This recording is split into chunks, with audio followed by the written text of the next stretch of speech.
Assalamualaikum warahmatullahi wabarakatuh. Baiklah teman-teman, di sini pada kesempatan kali ini saya akan menjelaskan atau kita akan memahami bersama tentang format asesmen. Pada video sebelumnya kita telah belajar bagaimana metode asesmen dan sekarang kita akan belajar tentang format asesmen. Eh, Jika kita ingat teman-teman, ketika ya kita akan memberikan evaluasi atau ujian kepada peserta didik kita, ya, maka yang terbesit dalam hati mereka adalah bagaimana dia menghafal semua pelajaran, tidak bagaimana dia memahami semua pelajaran yang akan diujikan. Nah, itu. Maka di sini menjadi kekhawatiran mereka, mereka terlalu berfokus pada hafalan dan mereka ya melupakan atau tidak mementingkan bagaimana pemahaman mereka terhadap pelajaran tersebut. Dan berdasarkan ya formatnya asesmen terbagi menjadi dua, yaitu asesmen tradisional dan asesmen alternatif. Asesmen tradisional sendiri merupakan format asesmen yang paling umum digunakan beberapa bentuk ya, yang paling umum digunakan. Beberapa bentuk asesmen ya tradisional.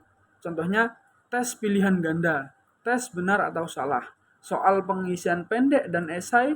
Ya, menurut saya kelemahan dari asesmen tradisional adalah eh, terbatas dalam menerjemahkan ketercapaian kompetensi pada capaian pembelajaran murid, yaitu hanya sebatas pada pengetahuan saja ya dalam waktu itu juga seperti pada tes benar dan salah.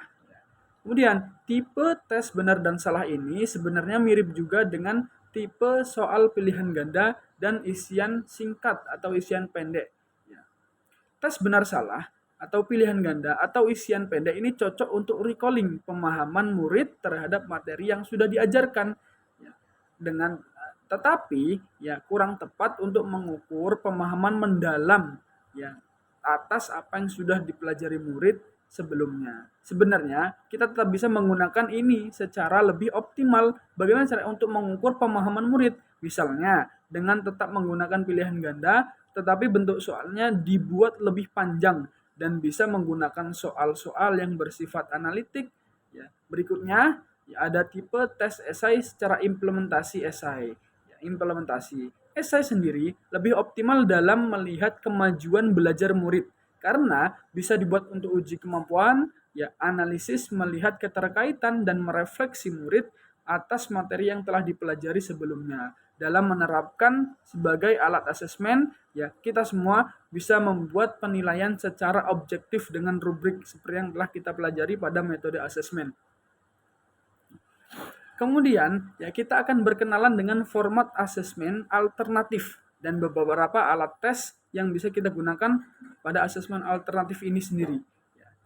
Asesmen alternatif ya lebih mampu mengakomodir hal-hal yang kurang bisa diukur lewat asesmen tradisional. Beberapa alat asesmen yang bisa digunakan dalam asesmen alternatif adalah tes melalui pertanyaan terbuka, bermain peran demonstrasi, praktik langsung, eksperimen, proyek, dan portofolio. Portofolio terdiri dari karya murid yang menampilkan penguasaan keterampilan tugas dan ekspresi ya, atau suatu materi yang telah dipelajari sebelumnya. Misalnya, guru bisa membuat suatu template jurnal atau diary untuk setiap murid. Lalu, murid diwajibkan untuk mengisi jurnal dari setiap selesai pembelajaran di dalamnya.